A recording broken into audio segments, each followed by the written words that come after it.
WhatsApp guys, কি অবস্থা সবার? অ্যান্ড আজকে একটা ইউসির সাথে একটা জায়গায় যাচ্ছি। জায়গাটার নাম হচ্ছে গিয়ে 300 ফিট বেবাইট। সো সকাল সকাল বেভাবে রওনা দিলাম। আজকে রোড বাইকটা নিয়ে বেরোইছি। সো অনেকদিন ধরে রোড বাইকটা আসলে চালানো হয় না। তো আপাতত যাচ্ছি তাদের মিটিং পয়েন্টে এবং তাদের জন্য দেখবো, ওয়েট করবো কিছুক্ষণ, দেন আবার রাইড শুরু হবে। আমরা ইতিমধ্যে এখানে অনেকজনই আইসে পড়ছি। সো দেখতে পাইতেছেন ব্যাকগ্রাউন্ডে অনেকগুলো সাইকেল আছে। সো সবাই এখানে প্রিপেয়ার হইতাছে। আমরা এখন ইতিমধ্যে রওনা দিয়ে দিব। আর যাওয়ার টাইমে বাকি ক্লিপসগুলো আপনাদের অবশ্যই দেখায় দিব। তো গাইস, আমরা আমাদের গন্তব্যের দিকে রওনা দিতেছি। আর সামনে আমাদের বাকি টিমমেটরা আছে। আমি আপাতত পিছিয়ে পড়ছি বিকজ আমার টায়ারতে হাওয়া কম। সো আমার উচিত ছিল একটু হাওয়া দিয়ে বের হওয়া। আর আমার পিছের যে টায়ার আছে ভালো মতো বসানো হয় নাই, যার ফলে পিছের চাকা লাফাই আছে। And experience is not good at all, but it's okay. অনেকদিন পর রাইডে আসছি।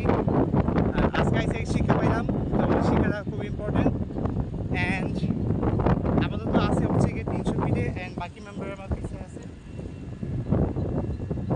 সো গন্তব্যের দিকে রওনা দিচ্ছি। তো ড্রাইভের কোথা থেকে আপনাদের সাথে ক্যামেরা করে দেখা। গাইস, আমরা আপাতত মেন লোকেশনে আইসা বসি। সো এখানে আইসা সবাই ফটোশ্যুট করতেছি।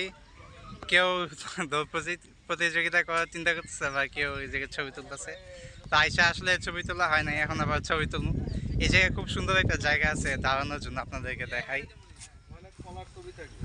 এই যে এই জায়গায় আমরা এতক্ষণ জাস্ট দাঁড়ায় আসছিলাম। আর আপনাদেরকে আশেপাশে ভিউটা আপনাদেরকে দেখায় দিই একটু। এই দেখেন, একটা নৌকা যাইতেছে। আশেপাশে এরিয়াটা খুবই সুন্দর। আর ওই দিকে নাকি নারায়ণগঞ্জ নাকি, বলতে পারি না সঠিক, ভাই বললো।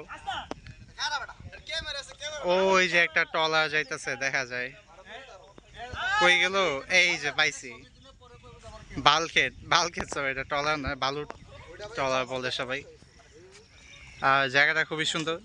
যারা কি জাস্ট বেবাইবেন ঘুরতে চান, তো আমি মনে করি 30 ফিট বেবাই, এই জায়গা 30 ফিট বেবাই জায়গাটার নাম। সো এই জায়গাটা আমি মনে করি আপনাদের জন্য একটা আইডিয়াল চয়েস। সো যারা ফ্রি আছেন অথবা ঢাকার ভিতরে আশেপাশে কেউ যদি কোনো জায়গায় ঘুরতে চান, সো আই থিঙ্ক আপনারা এই জায়গায় অবশ্যই আসতে পারেন। আর আসলে অনেক ভালো মেমোরিজ নিয়ে যেতে পারবেন।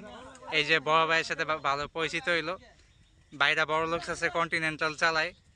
ভাইবে জিগাইলাম দাম কত, ভাই একটা ভাবসাপ লয়ে গেলো 5,000 টাকা আমারটা। যাই হোক, ওটা ম্যাটার না, আমরা একদিন ইনশাআল্লাহ এফোর্ড করে নিবো। চিল। মাত্র খাওয়া দাওয়া শেষ করলাম, ভাই বাদের সাথে বইসা এই জায়গায় আপাতত আড্ডা দিতেছি কিছুক্ষণ। তো ভালোই লাগতেছে। আপনাদেরকে আর একটা জিনিস দেখাই দিই, এই জায়গায় একটা সুন্দর একটা নদী আছে। সো এই জায়গায় ভিউটা আমার খুবই ভালো লাগতেছে। ওই যে দেখেন নদীটা আছে, এই যে পানিটা আছে, দেখা গেছে যখন রোদটা পড়তেছে চিকচিক করে জাস্ট চোখে লাগতেছে। যেমন আপনারা বালুর মধ্যে দেখতে পারেন যে বালুর মধ্যে রোদ লাগলে বালুগুলা চিকচিক করে। সো ওটার পাশে ঘাস আছে অনেক, তারপরে দূরে দূরে বাড়িঘর আছে, টলা যেতেছে। সো মোটামুটি ভালোই একটা এনভায়রনমেন্ট এদিকে আছে। সো আপনারা যারা আসতে চান অবশ্যই আসতে পারেন। আর তেমন কোনো দূর না, ঢাকার খুবই কাছে, বসুন্ধরার পাশেই। আর তেমন কিছু বলার নেই। অ্যান্ড এখন আমরা রওনা দিয়ে দিব। তো রওনা দেওয়ার টাইম আপনাদের সাথে আবার ক্যামেরা ওপেন করে কথা বলতেছি।